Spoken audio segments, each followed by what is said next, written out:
વિધાનસભામાં યુસીસી વિધેયક પસાર ગુજરાત માટે ઐતિહાસિક દિવસ। વિધાનસભામાં યુસીસી વિધેયક પસાર થઈ ગયો છે। ગુજરાત અને વિધાનસભા માટે આજનો દિવસ ઐતિહાસિક એનું એક જ કારણ કે યુસીસી વિધેયક જે છે એ વિધાનસભામાં પસાર થઈ ગયો છે। આ સૌથી મોટા સમાચાર અત્યારે મળી રહ્યા છે।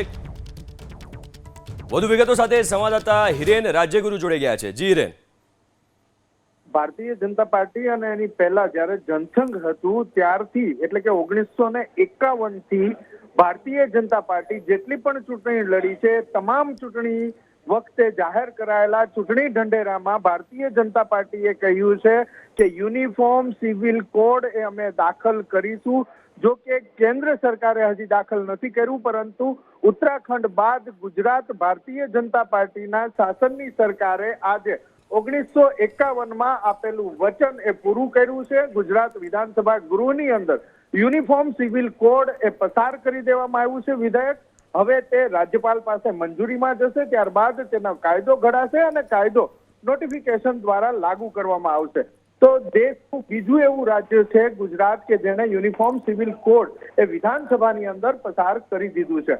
મહત્વપૂર્ણ બાબત, જ્યારે આ બિલ ઉપરની ચર્ચા શરૂ થઈ, મુખ્યમંત્રી ભૂપેન્દ્ર પટેલે આ વિધેયક ગૃહની અંદર રજૂ કર્યું અને ત્યારબાદ ચર્ચાઓ થઈ। 16 જેટલા સભ્યોએ ચર્ચાની અંદર ભાગ લીધો। કોઈએ સુધારા કરવાનું સૂચવ્યું તો કોઈએ પ્રવર સમિતિને આ બિલ આપી અને ફરીથી બિલ તૈયાર કરવાની પણ માંગણી કરી। જો કે ત્યારબાદ અંતમાં મુખ્યમંત્રીએ ચર્ચાના અંતે જે નિવેદન આપ્યું તેની અંદર 3 લાઈન મુખ્યમંત્રી બોલ્યા છે એ અત્યંત મહત્વની માનવામાં આવે છે અને એ લાઈન એ બોલ્યા છે કે મને તમામ લોકો દાદા કહે છે તો દાદા તરીકે મારી એ ફરજ પણ છે કે ગુજરાતની દરેક દીકરી, ગુજરાતની દરેક બેન અને ગુજરાતની દરેક માતાના અધિકારોનું રક્ષણ કરવું એ મારી ફરજ છે અને એ અધિકારોના રક્ષણ કરવા માટે જો કાયદાનો દંડો મારે ઉગામવો પડે તો એ મારે એક દાદા તરીકે ઉગામવો જ પડે અને એના માટે આ યુસીસી વિધેયક લઈને આવ્યા છીએ। આ યુસીસી વિધેયક ગુજરાત માટે અત્યંત મહત્વનું છે। ન માત્ર ગુજરાત પરંતુ ગુજરાત વિધાનસભા માટે પણ આજે સુવર્ણ ઇતિહાસમાં લખાનારો, આ સુવર્ણ અક્ષરે લખાનારો દિવસ છે, કારણ કે આ યુસીસી કે જે ગુજરાતની તમામ બહેનો માતાઓના અધિકાર, સમાન કાયદો, નાગરિકોને સમાન કાયદો અને સમાનતા લાવનારું આ વિધેયક છે જે આજે વિધાનસભા ગૃહની અંદર પસાર કરવામાં આવ્યું છે।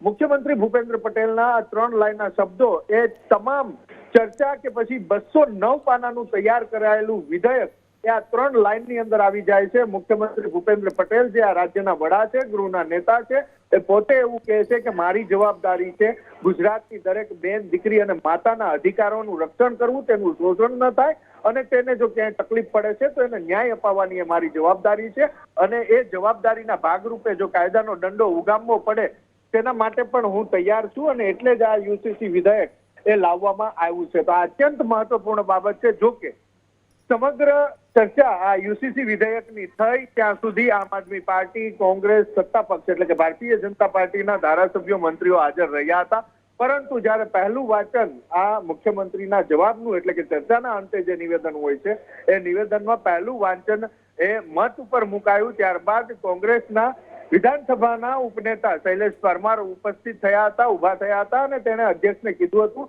કે અમારા પક્ષ એટલે કે કોંગ્રેસ વતી મારી માંગણી છે કે આ પ્રેરક સમિતિને મોકલવામાં આવે અને ફરીથી આને વિધેયક તરીકે નવેસરથી બનાવી અને લાવવામાં આવે, જેથી કરીને જે વિસંગતતાઓ છે કે ખામીઓ છે દૂર થાય। અધ્યક્ષે માંગણી સ્વીકારી નહીં અને અંતે કોંગ્રેસે મતદાન પહેલા વોકઆઉટ કર્યો હતો। જો કે સૌથી મહત્વપૂર્ણ બાબત, 1951માં ભારતીય જનતા પાર્ટીએ આપેલું વચન એ 2026માં ગુજરાતમાં એ પૂરું કર્યું છે। યુસીસી વિધેયક એ પસાર થયું છે અને ઉત્તરાખંડ બાદ ગુજરાત દેશનું બીજું એ રાજ્ય છે કે જેમાં આ યુસીસી પસાર થયું।